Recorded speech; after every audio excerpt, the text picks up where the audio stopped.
beautiful legacy. Every line, every curve leaves a trace of who we were. In the boardrooms of the 1950s, everything was loud. Money, men, ego. And then there was Florence Knoll, quiet, precise, and deliberate. She didn't just furnish offices. She redesigned how modern work looked, moved, and felt. Without her, the visual language of the corporate world might have stayed Victorian, heavy, hierarchical, and cluttered. She replaced all that noise with calm, clarity, and confidence. A new kind of order. The modern office was born. Florence Schust was born in Michigan in 1970.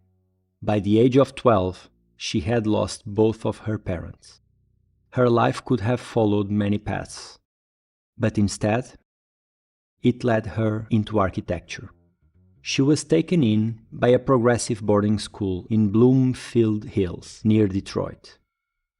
There, surrounded by modernist masters like Eliel Saarinen and Charles Mies, she absorbed the conviction that design could shape behavior, even society itself.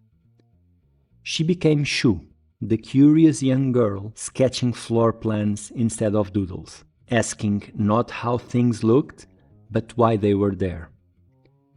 Later on, studying under Mies van der Rohe at the Illinois Institute of Technology, she learned the discipline that defined her life. God is in the details. Florence Schust wasn't destined to be a decorator. She was being trained to see space as a system.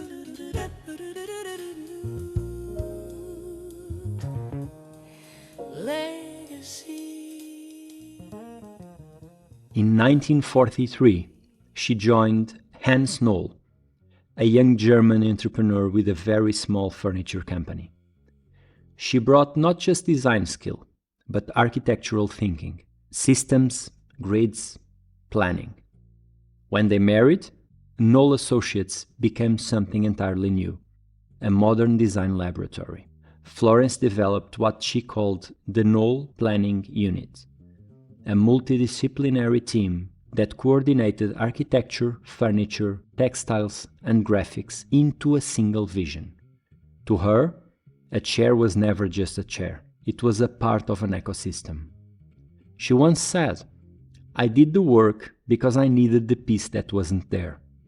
And so she created the Florence Knoll sofa, the model 2484 tables, and the private office desk.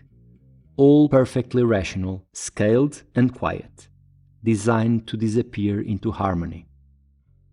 Every surface, texture, and line had intent. Her approach gave birth to what we now call the corporate interior, where functionality and identity merge into one space. Before Florence Knoll, offices were status-driven: dark wood, heavy drapes, and leather chairs. Symbols of power and separation. She swept that away. In its place came open plans, light materials, and honest geometry. Hierarchy became spatial, not ornamental. The boss's desk wasn't carved mahogany. It was simply larger, cleaner, and quieter. She brought the modernist values of transparency, rationality, and optimism into the workplace, and she surrounded herself with talent, commissioning many designers to design for Knoll. The result, a movement, not just furniture, but a culture. IBM, CBS, General Motors, and countless others embraced this new aesthetic of efficiency and trust, the modern corporate identity born through space.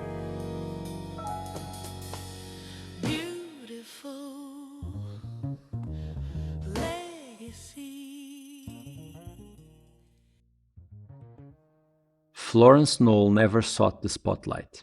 In meetings, she was always known to sit quietly, sketching on graph paper while others debated. When she finally spoke, the room listened, because her proposals were always perfectly reasoned. She called herself an architect, not a designer. And when she retired at just 50, she left behind not a portfolio, but a system of thinking. Today's co-working spaces, glass partitions, and minimalist brand offices all echo her hand, even if her name is unknown to most who inhabit them. The way we sit, meet, and collaborate. The very choreography of modern work was choreographed by Florence Knoll. Every line, every curve leaves a trace of who we were. Florence Knoll designed modern furniture. She designed the behavior of the modern workplace. Clean, collaborative, and composed. Her vision made corporate life look intelligent. She believed that beauty comes from order, and purpose gives form its meaning. Her work still frames how we work, how we think, and how we aspire. And that's, truly, it's a beautiful legacy.